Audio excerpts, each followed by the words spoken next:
I will be asking you some questions, especially according to your expectations and according to the phrases or the difficulties or the situation you already had with giving feedback or with your team according to the communication. So it's more than welcome to share your comments, your expectations, things you would like to ask. I'm open all the time to address them. So just please, as Konrad said, feel free to do so. Just to tell one thing about me. Hello, once again, I'm Róża. On daily basis, I'm leading HR Hints company, which is the boutique helping founders and leaders of startups and fast-growing tech companies to be better in people area. What does it mean that we are helping to be better in people area? On one hand, we are recruiting, we are building teams. On the other hand, we are helping as an HR support in the HR subscription model. So we are meeting with leaders regularly.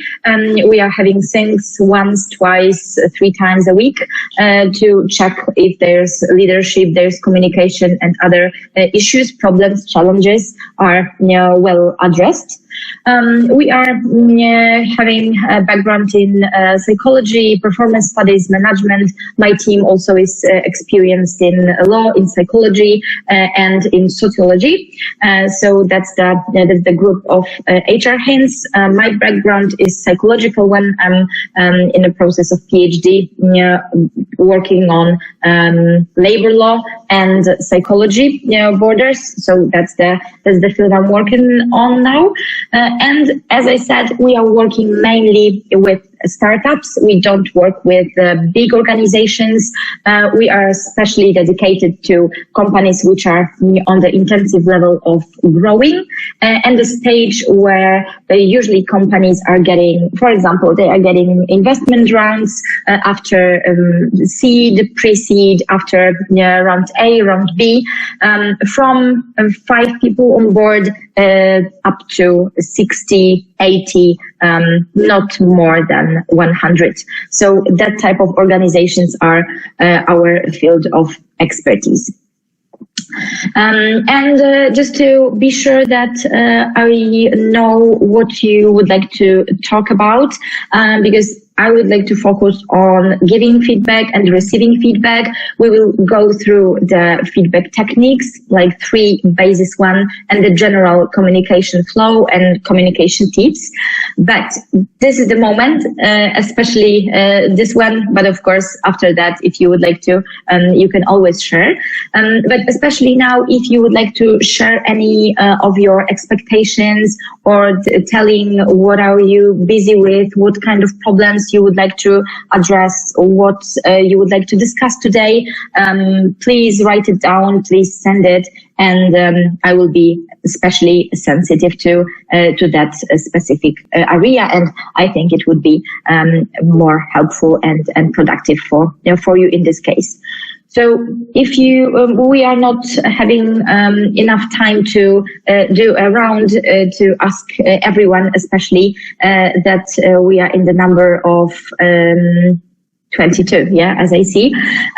So if you would like to find out more something specific or to discuss your situation, please use the chat and let me know.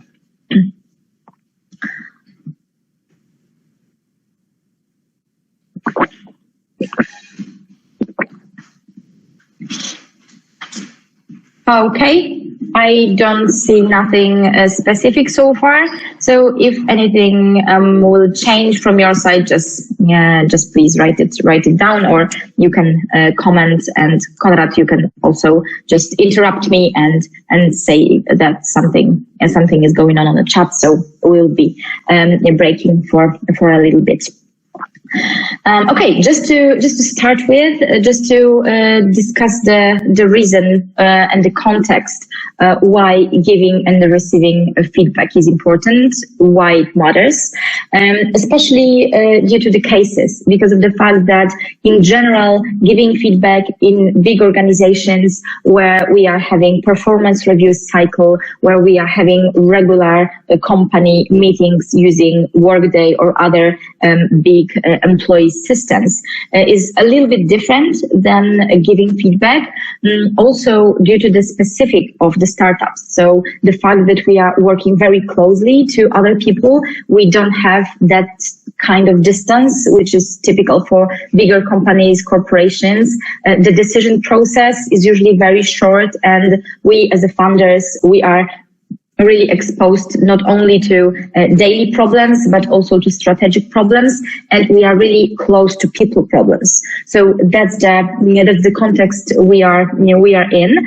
And I don't know if you've already heard it, but it is quite popular in psychology, especially business psychology, that we are saying that feedback is a gift. And on one hand, we say that feedback is a gift. And on the other hand, we are using it as a reason for kind of revenge sometimes. And we are saying like, okay, now I'm collecting data, I'm collecting facts, I'm collecting arguments, and I go for a battle and I'll give him or her the feedback and watch me how I do that. So accumulating, collecting, taking informations and situations all together and giving feedback after a long time, it is quite a tricky thing. And that's why I think it is important to know and to understand how to give feedback to avoid that type of situations. Very common problem, especially when we are under stress, pressure, and when we are under time pressure, are generalizations. Generalizations, possibly you are already familiar with them. Sometimes we also use that type of script of behavior in our private situations when we are saying, because you always, because you never.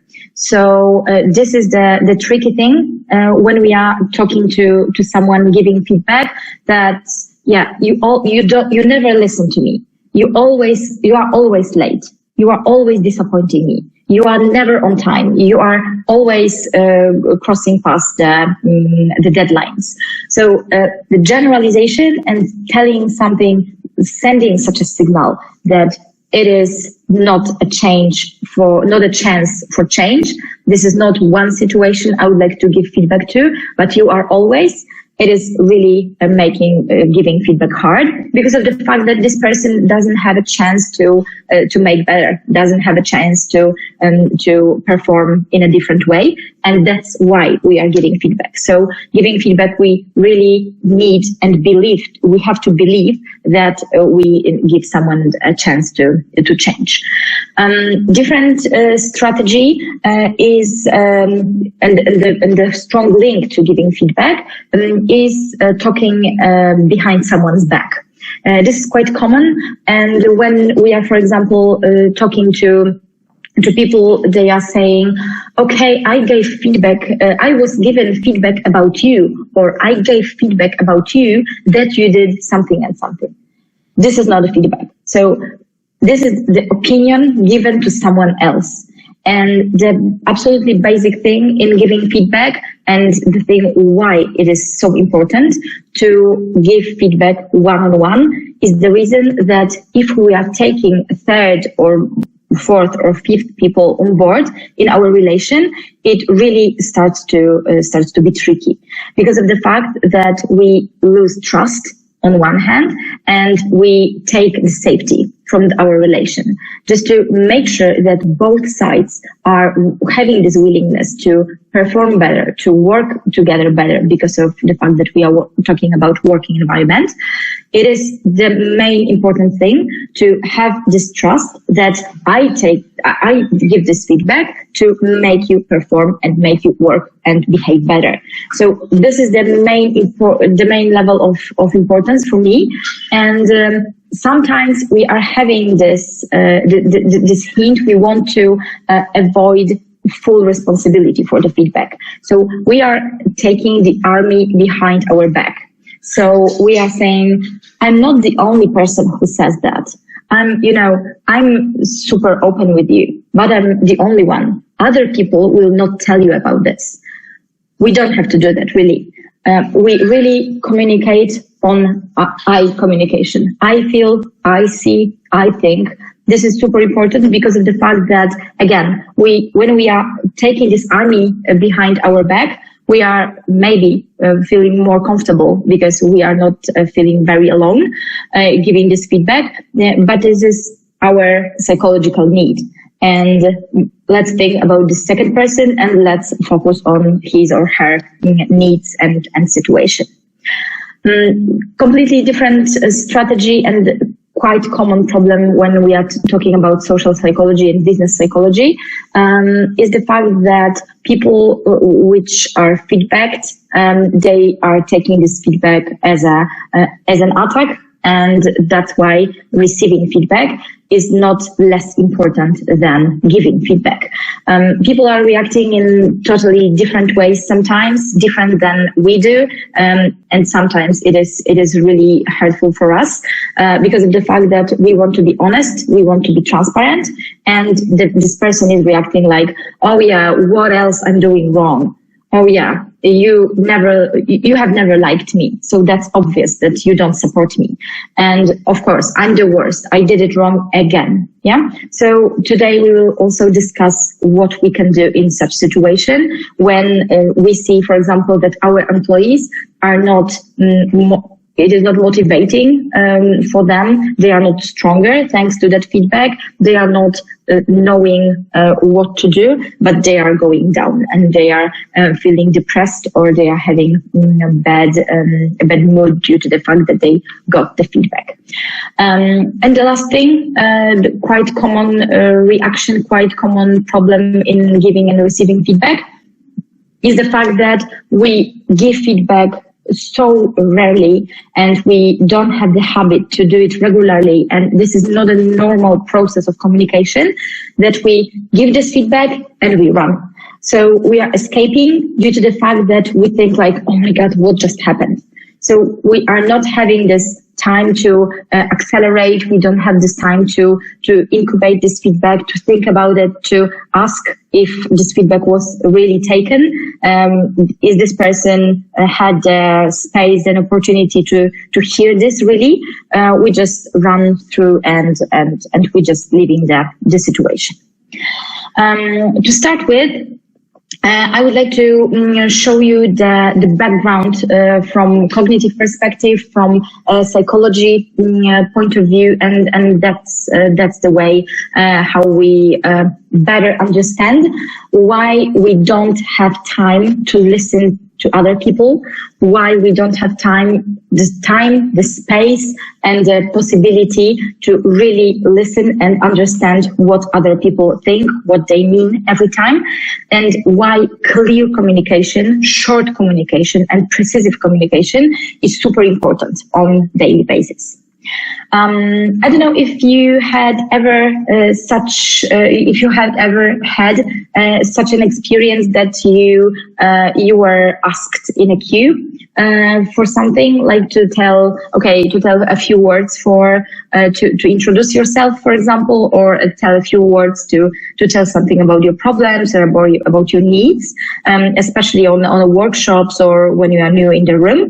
And you found yourself in a situation that you don't listen to the previous person because you are so focused on the fact that you will be talking in a minute that you are just listening only to you, and that's what we call next in line effect. It means that we are not having enough cognitive space, and our brain is so focused on giving full energy to present yourself. As we know, social psychology shows that presentation and having good opinion among the environment is super important for us. So we are putting all energy to prepare this presentation or to prepare ourselves to this presentation. The next experiment, which is really interesting, and if you have any interest in cognitive psychology, I strongly recommend Ellen Langer's experiments. For example, the Xero experiment shows again the queue situation. When people are standing in a queue to the Xero, and there are two variants and two options, and in one option the person is asking to be put in the queue and to use the Xero earlier than others, not to wait in a queue.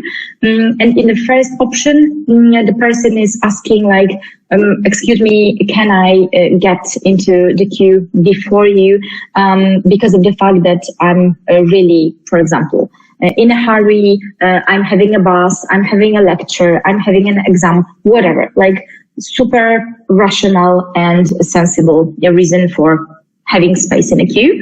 And in a second option, the same person, but other people standing in the queue, and this person is giving nonsense explanation.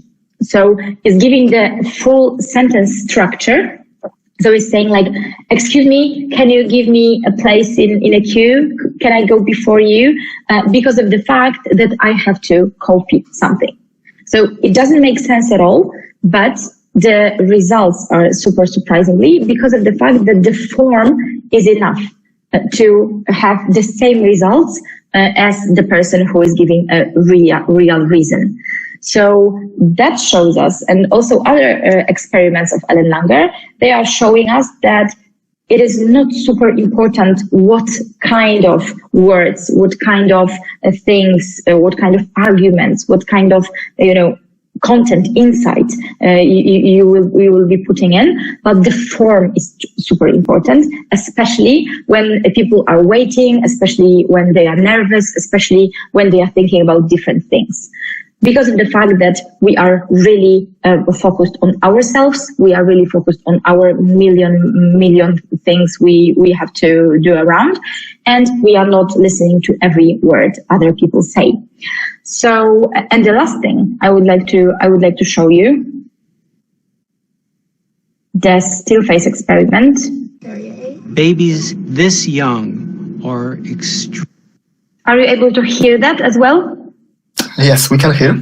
Cool. Extremely responsive to the emotions and the reactivity and the social interaction that they get from the world around them. This is something that we started studying 30, 40 years ago, when people didn't think that infants could engage in social interaction.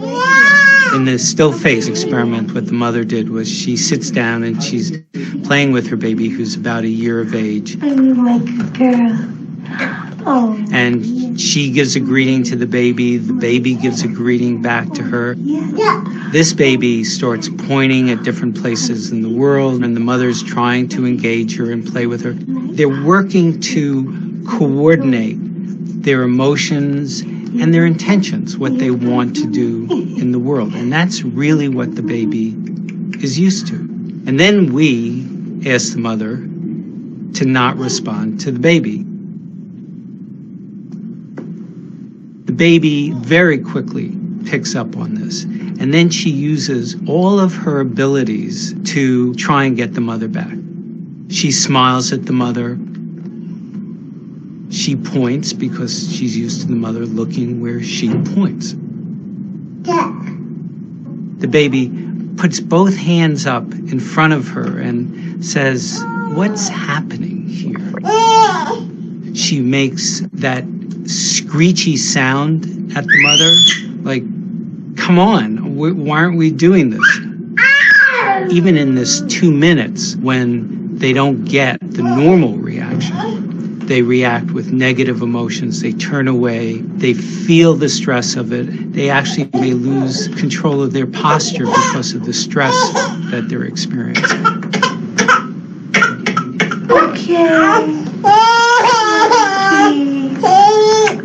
I'm here. And what are you doing? Oh, yes. Oh, what a big girl. It's a little like the good, the bad, and the ugly. The good is that normal stuff that goes on, that we all do with our kids. The bad is when something bad happens, but the infant can overcome it. After all, when you stop the still face, the mother and the baby start to play again. The ugly is when you don't give the child any chance to get back to the good. There's no reparation, and they're stuck in that really ugly situation. Mm-hmm.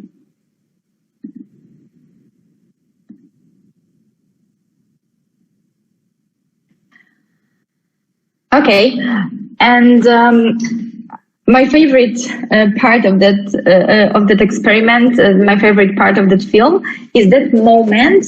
I don't know if you have noticed it, and you also put attention to that, when the mother is coming back. So when she is having still face, and after that she is having that moment like, okay, I'm back, all is good. And first few seconds, the child is like, is it really you?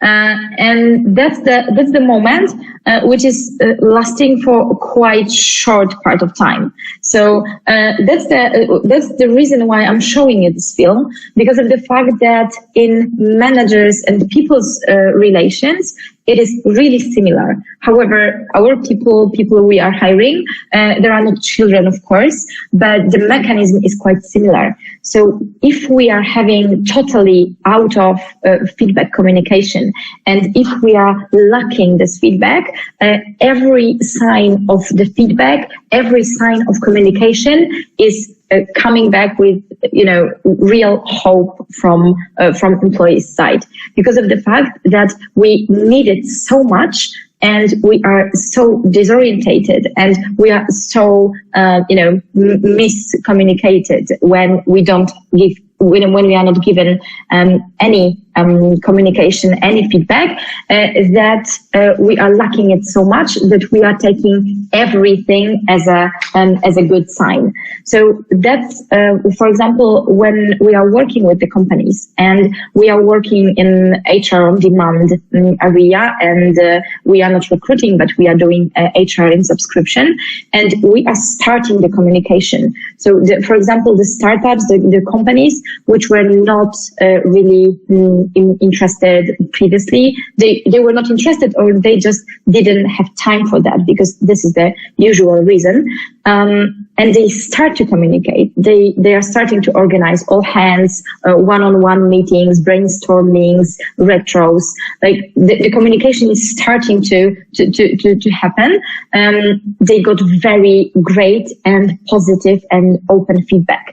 So of course, after that, there is a difficult stage when people are more and more having more and more courage, and they are starting to criticize. And this is another difficult moment for funder, but we will discuss it later. But the first thing which is able to be seen, it is like a super positive thing. And I think that the general flow of this film is obvious for us, so I will not be focusing on it. But in general, when we are lacking feedback, when we miss it, we are not able to work, and we are not able to know what direction we take is okay, what is not, what should we continue, and what not. What is important according to neuro aspects, we don't have time, we don't have space to focus on new information which is coming to us. Due to the fact, I don't know if you know this is the Polish film, but you can also find in Quentin Tarantino's films these themes as well. When people or characters, they are very calm, very well behaving when they are in the environment which is well known for them. Due to the fact that we are using stereotypes, we are using scripts, we are very familiar, very safe with the situations and the behaviors we know.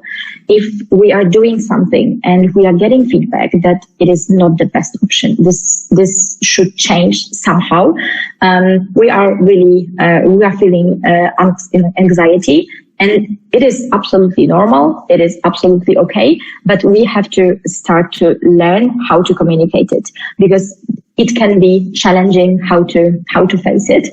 And just to have this context, we need to be given very concrete, very precise information, because it is quite common that our tendency when we are giving feedback is to give one thing and go back halfway. So, for example, we are saying, okay, you are late again. I don't like that you are always late on meetings. Yeah.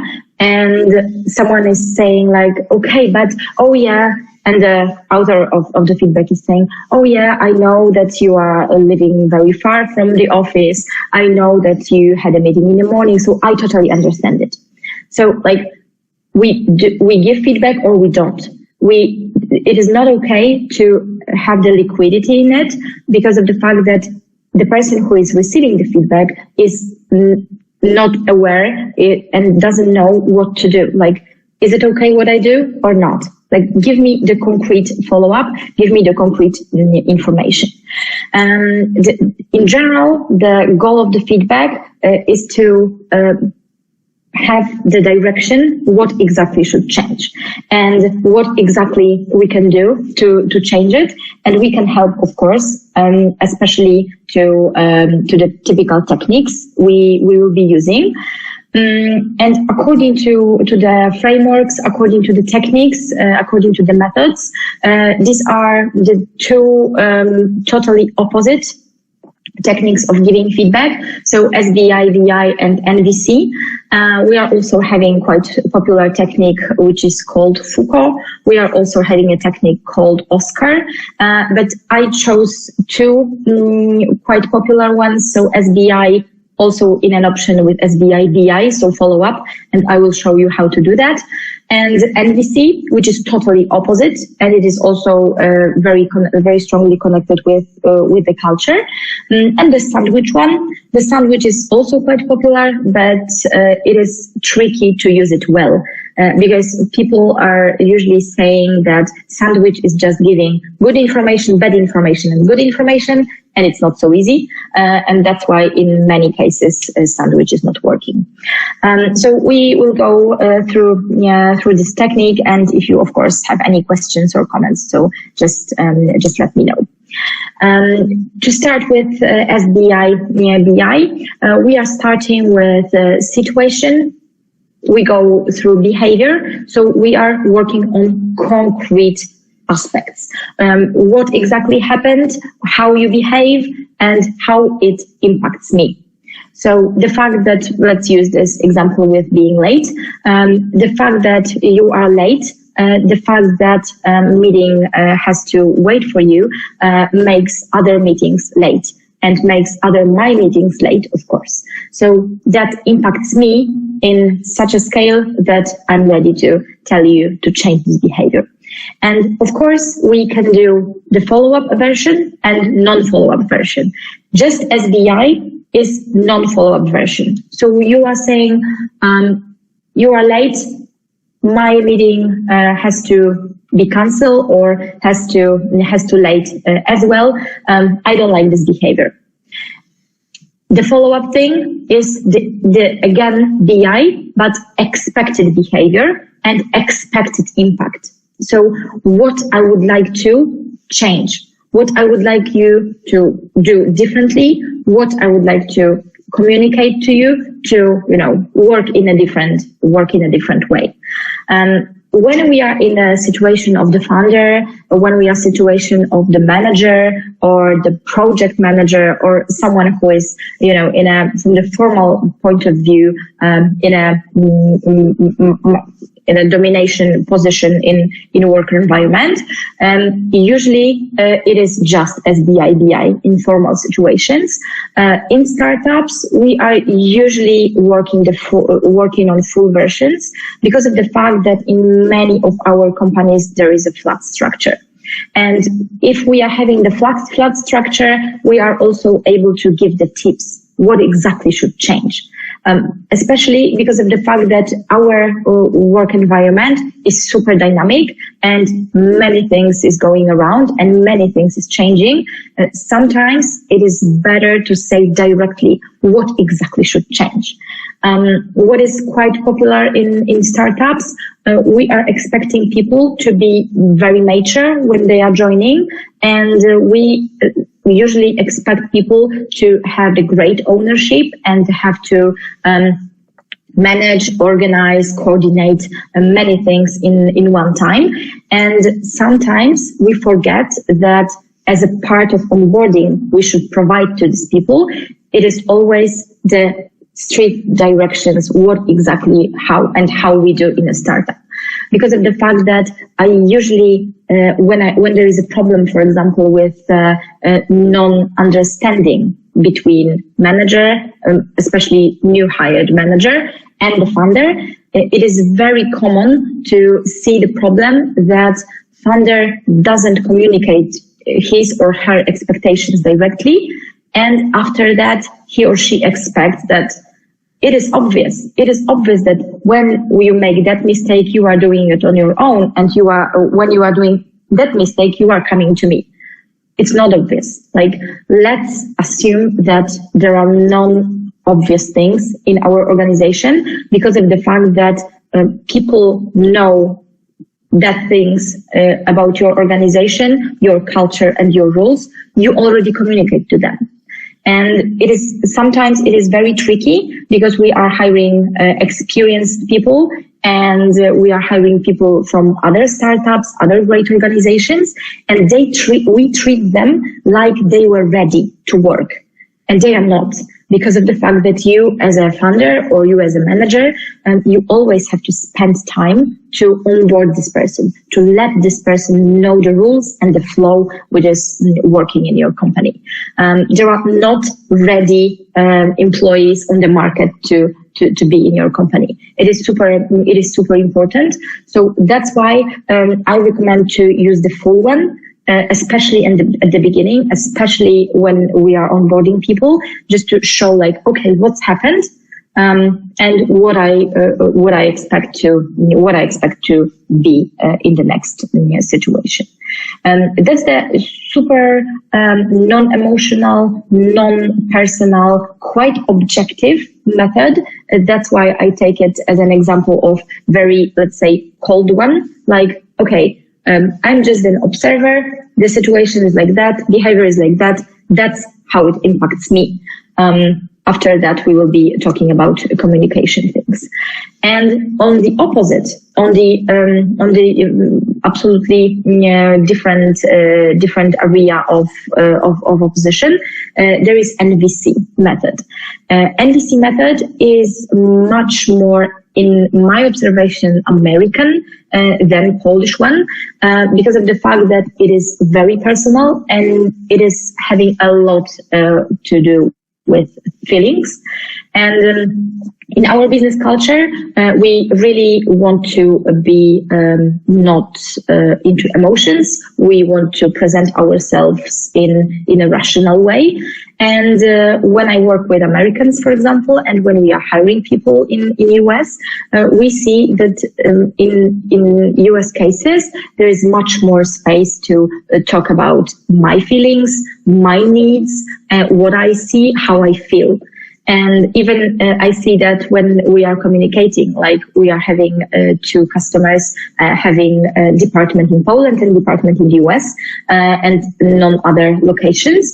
And the communication is sometimes funny when we are observing it, like as a third party, because Americans usually are writing, okay, how do you feel about it, and does it fit your soul?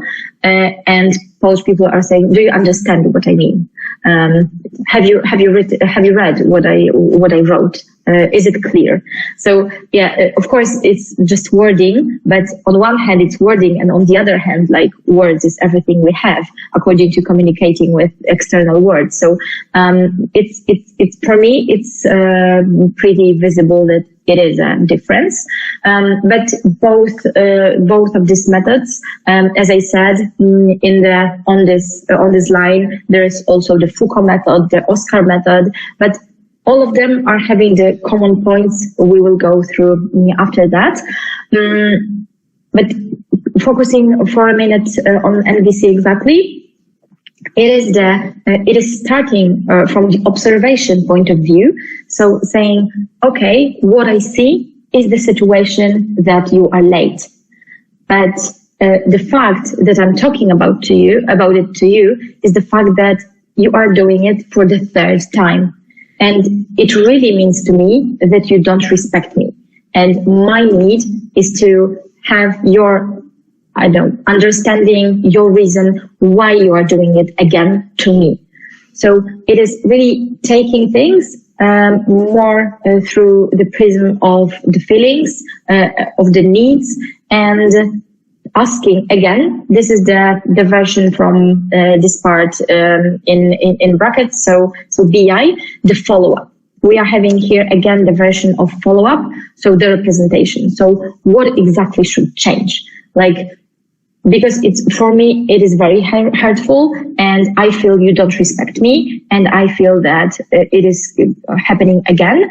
I really ask you to avoid these situations for future, because I'm not able to stand the fact that you are late again. And for me, it is difficult, and I really ask you to avoid it.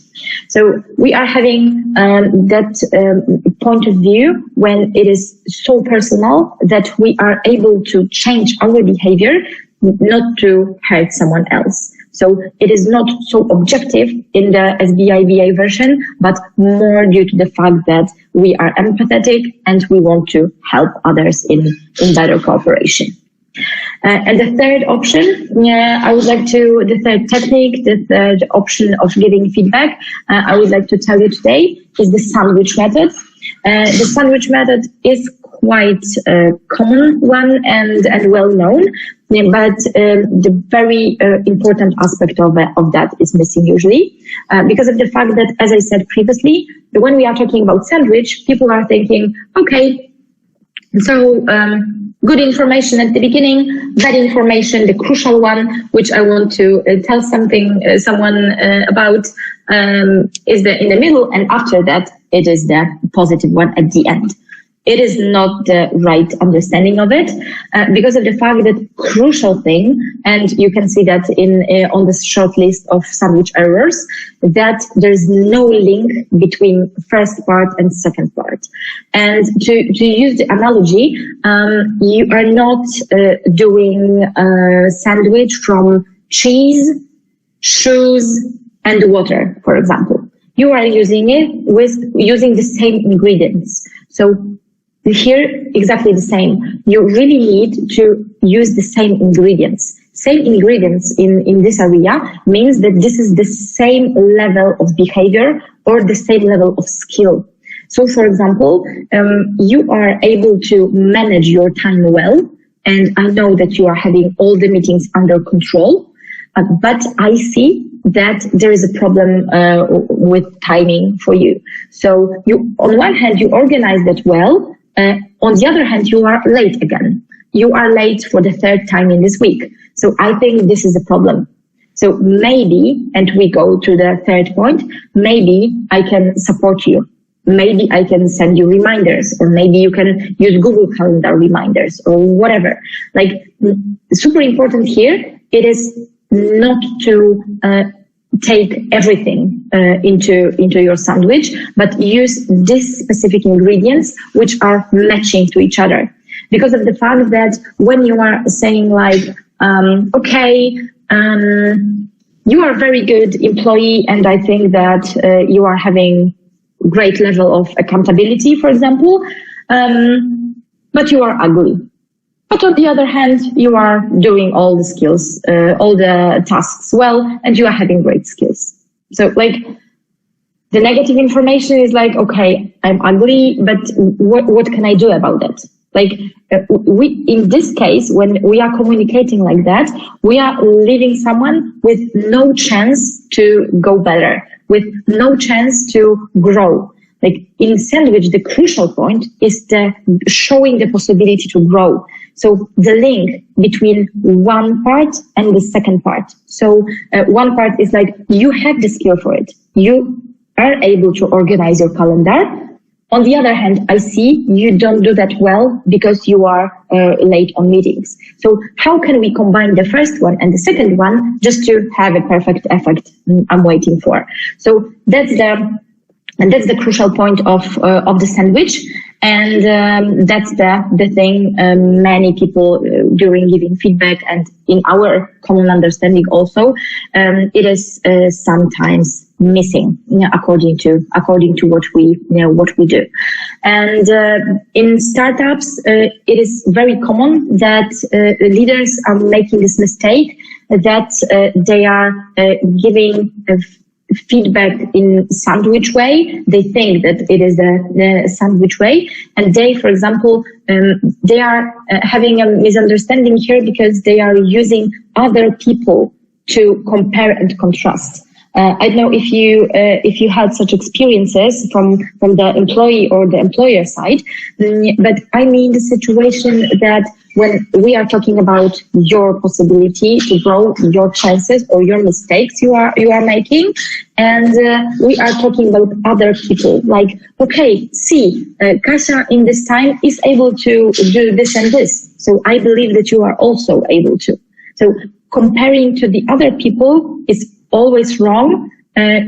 If we don't give the example of the schema, we can of course say like, okay, the way how Kasia is doing it, it is okay because of the fact that I appreciate the accountability, the ownership. So, taking the characteristics from the person, from the situation, and speaking only about characteristics, then it is okay. But when we are comparing people to others, it is not the best option. This is not the best strategy because of the fact that we are not able to show the grow option. This is when we are talking about the second person perspective. So the receiver of the feedback, there is like, no hope situation because of the fact that, okay, what can I do? How can I change this situation?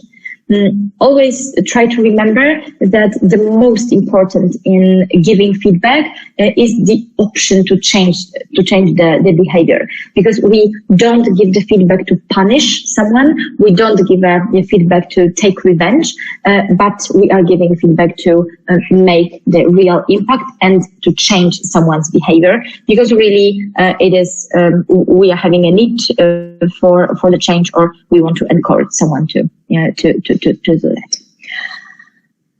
Okay.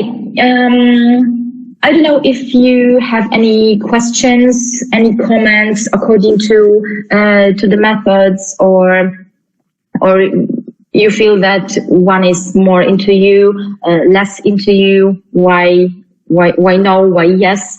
Do you have any thoughts? Any comments?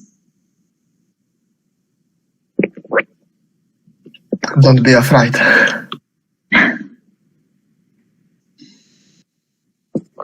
I was wondering about this example with being late in the sandwich method, because I'm wondering, if somebody is late again and again and again, then what can we, what positive can we find about it?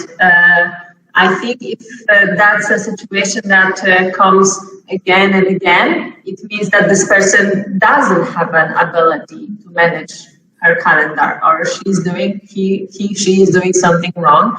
If that happens again, So I think there might be some difficulty. I don't know if you have some method for that.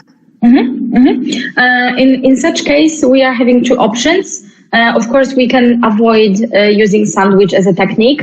And for just to be honest, for being late, the best one is ABID, I think, because of the fact that it's very easy to show the objectivity of the situation. So we are in an easy situation to show that the behavior has an impact for a situation and what exactly has to change to move that situation from the point when we are currently.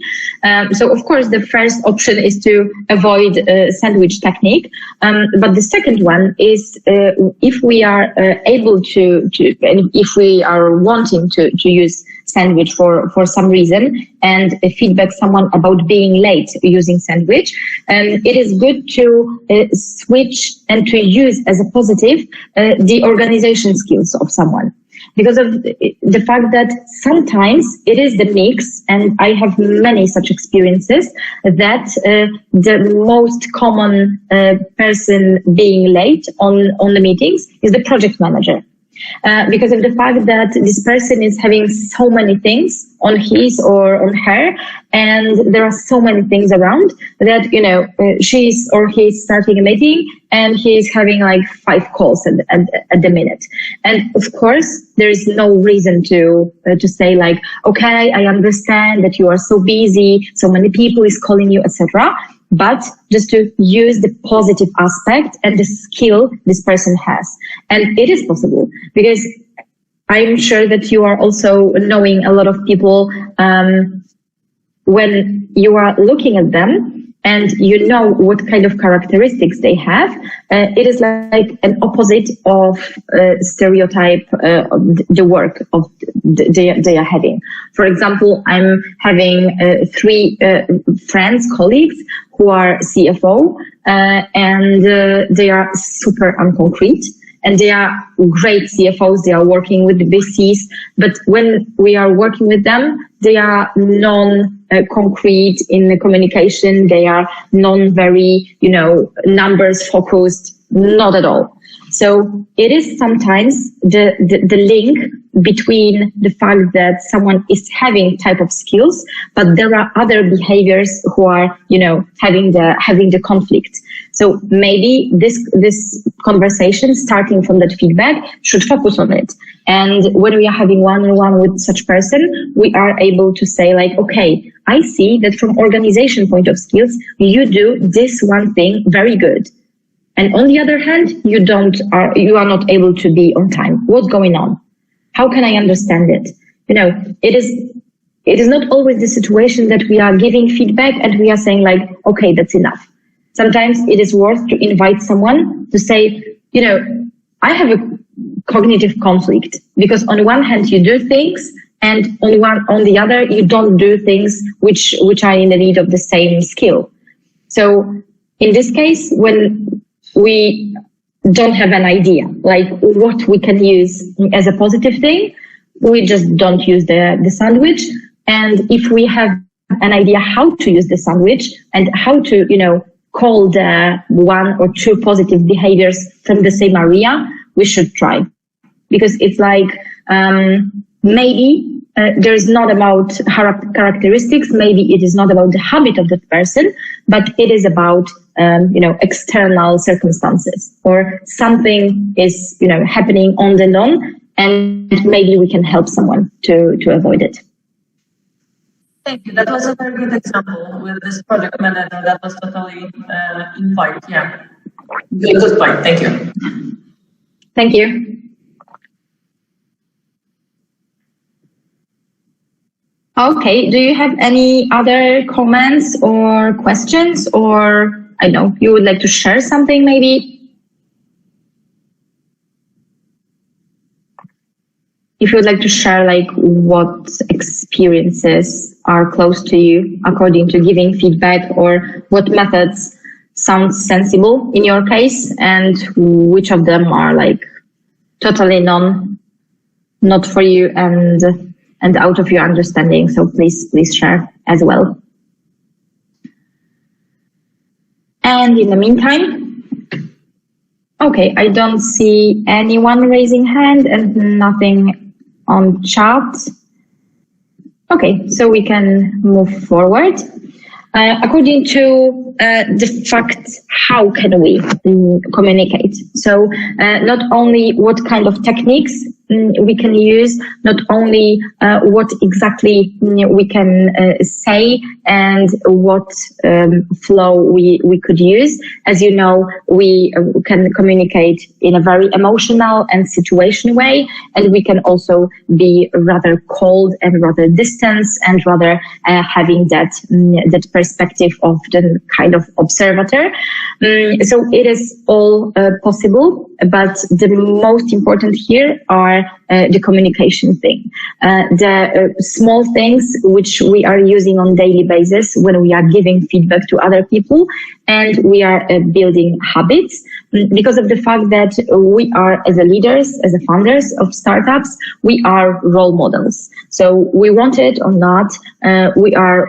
If you are working with the team, you are leading the project, you are leading the startup, even at the very early stage, first 3 people, first 5 people, it is very important to implement the good habits from the beginning, because of the fact that they will look at you and they will follow up, because of the fact that we usually observe it, that the organization culture, before it is well defined, before we write down the values and we write down the communication flow, it is very common that organization culture is the culture of the founder.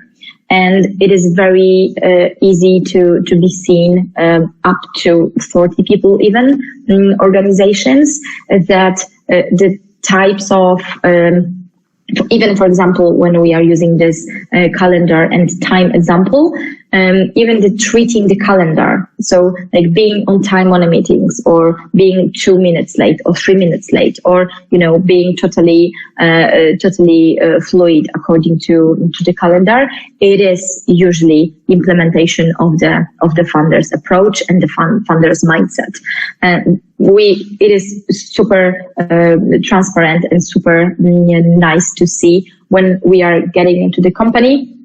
We are starting cooperation, and for example, people are not on time, or people are treating others like, okay, later, okay, I don't have time.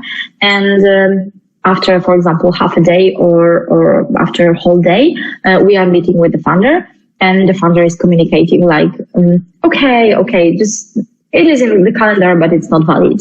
It is in the calendar, but it's not working. So there are many common points. So also we will be discussing it, how to receive feedback. For you as founders, it is super important to be open to listen to the feedback and to hear what other people, like not only your employees, but also your investors, your angels, like your environment, your colleagues, your teammates, your peers, so other founders on your level, on your stage of development. It is super important to listen to the feedback, because of the fact that you need this mirror, not to put characteristics you would like to avoid into your organization, because it's a very easy way to do that.